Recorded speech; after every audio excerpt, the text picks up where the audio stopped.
Macam mana bang, kereta saya okey? Kereta abang kita tengah repair lagi. Okey. Rasanya lagi ketat-ketat sikit abang. Oh, okey. Sekejap bang saya tengah repair. Oh, okey okey. Sorry bang. Kejap abang pusing-pusing dulu. Okey. Nanti saya panggil abang. Okey. Alright, Okey baik, alright.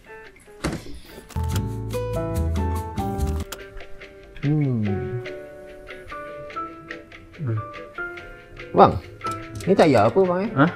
Tayar apa Tayar apa? Tayar Michelin bang ini. Ingat kereta sebenarnya Michelin bang. Taklah bang, ini memang original Traxxas punya. Oh.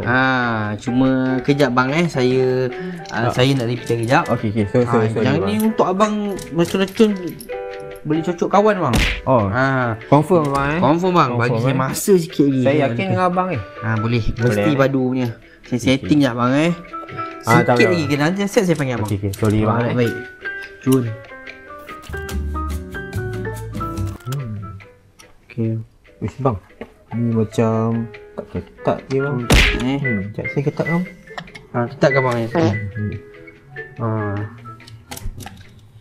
Macam abang buat ni bang. Tak apa bang. Yang ni abang duduk tepi dulu, saya ketatkan. Nasi dah nak siap dah ni. Dah nak siap. Nanti saya cek semua skru sebelum ambil. Okey? Okey lah. Alright. Lagi 5 minit siap. Okey. Jadi saya panggil abang Confirm bang, ketat semua bang. Ketat semua bang Baik, betul.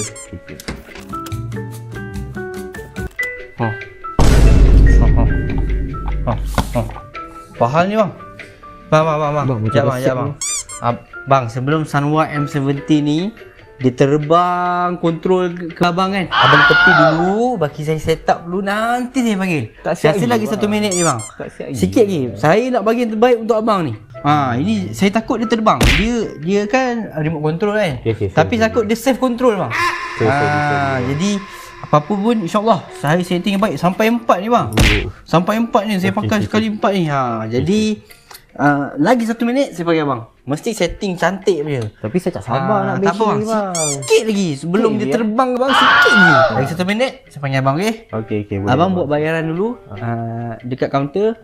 Nanti abang cashier dia akan settlekan bayaran. Okey baik bang. Sorry bang baik, Abang buat yang terbaik Yang terbaik sampai ke bulan bang.